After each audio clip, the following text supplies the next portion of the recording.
Hey guys, it's Ling. In this video, I will be showing you how to make a turkey. Not that type of turkey, but this type of turkey.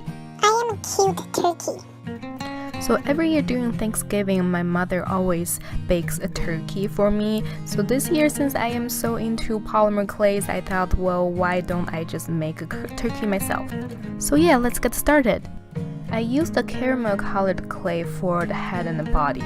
To make the head, just roll the clay into a ball and then slightly press it down. I also make the top more pointy because I think it looks cute that way. For the body, just make a smaller ball and cut out a thin slice from the top. We will be attaching that side to the head later. You also want to press down the bottom a little bit so that your turkey can sit on the floor without falling over. Now for the wings, you need an even smaller piece of clay and you need to make that into a diamond shape.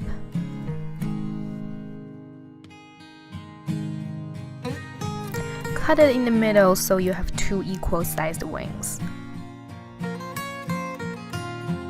To attach the wings, be careful, you're not going to attach it this way, but you are going to attach actually a shorter side to the body, because otherwise it won't look like a turkey wing.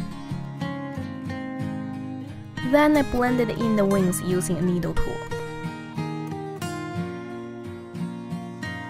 Now let's work on the feet. Again, you need to make a piece of clay, this time yellow clay, into a diamond shape. Then cut it in the middle, but this time you want to cut it along the shorter diagonal. To make the toes, just use a really thin needle and push on to one side of the triangle, just like what I am doing here.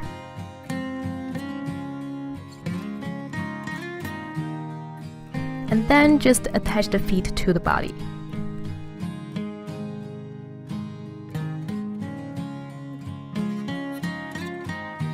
Let's work on the head now. To make the beak, I used another piece of yellow clay. I made that into a diamond shape and then cut out a small piece from one of the corners. I then smoothed out that cut with my finger. So some of you might think, so it's basically a triangle shape? No, not really. It is a triangle with a curved top. For the eyes part, we're gonna work with white clay, so you have to make sure your fingers are really clean. Roll out two small balls. Then make them into two small cylinders. Then you wanna use anything with a flat surface to press them down. What I am using here is really handy because it's transparent and it allows me to control the size of the thing underneath. So you have two ellipses now. Cut out a really thin piece from each ellipse. And then you can join them together.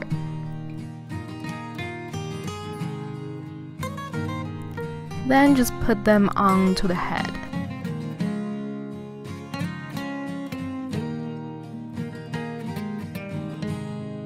For the eyeballs, roll out a coil of black clay and cut out two equal sections and roll each section into a small ball. Now make an indent directly onto each of the ellipses. Now you can place the eyeballs inside the indents.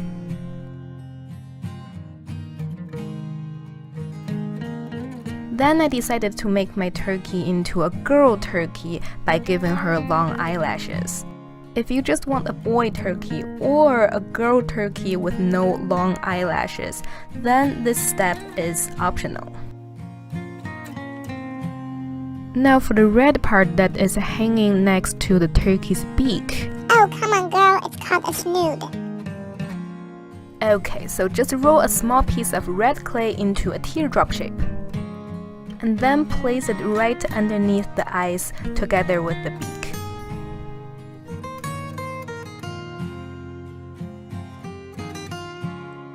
I also decided to give my turkey some hair. So just roll two balls of caramel colored clay into long teardrops.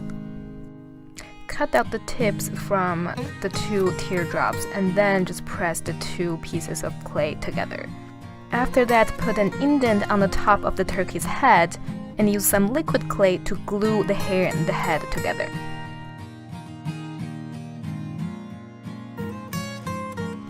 Finally, moving on to the wings. I used 3 different colors for the wings. So for the first color, I combined some caramel colored clay with some white clay. So now I ended up with a light caramel color. Place 1 popsicle stick on each side of the clay. This will allow you to roll out a sheet of clay with uniform thickness. Now, I used a squared cookie cutter to give me more control over the length and width of the clay. But you don't have to use one if you don't have many cookie cutters. So I cut out 2 squares and then I cut each square into 4 rectangles. So I ended up with 8 pieces. I will only be using 7 pieces actually.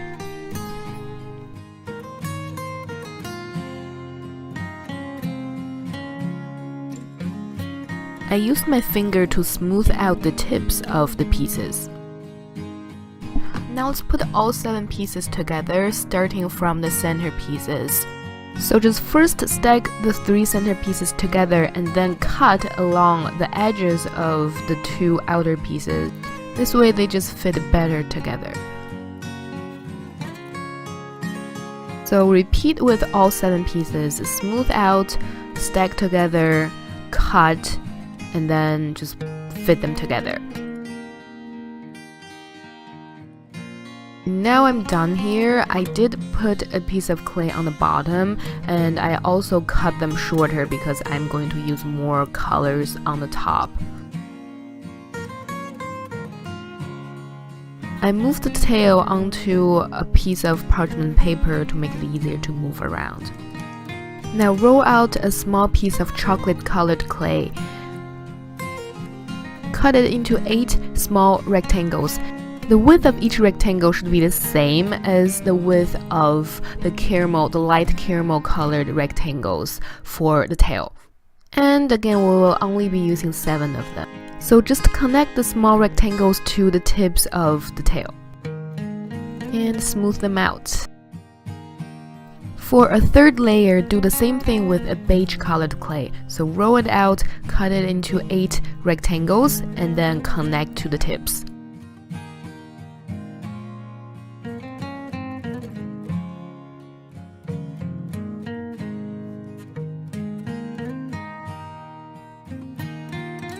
Then I cut the tips into like more pointy shapes and smooth them out with my finger.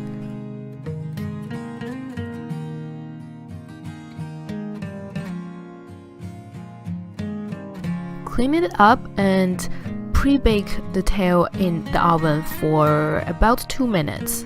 After baking, we can just put everything together. Because we have pre-baked the tail, it won't stick to the head and the body very well, so you have to use some liquid clay to help you. Put in an eye pin if you like, and time to bake our turkey. After baking, you should totally get this. Okay, just kidding. So you should get this and time to glaze your turkey. Okay, but why? So that you look more delicious, little turkey. Uh-oh. Alright, so there you have it, a cute little turkey. If you liked the video, please give it a thumbs up, subscribe for more upcoming videos. Thanks for watching, I'll see you guys next time, bye bye!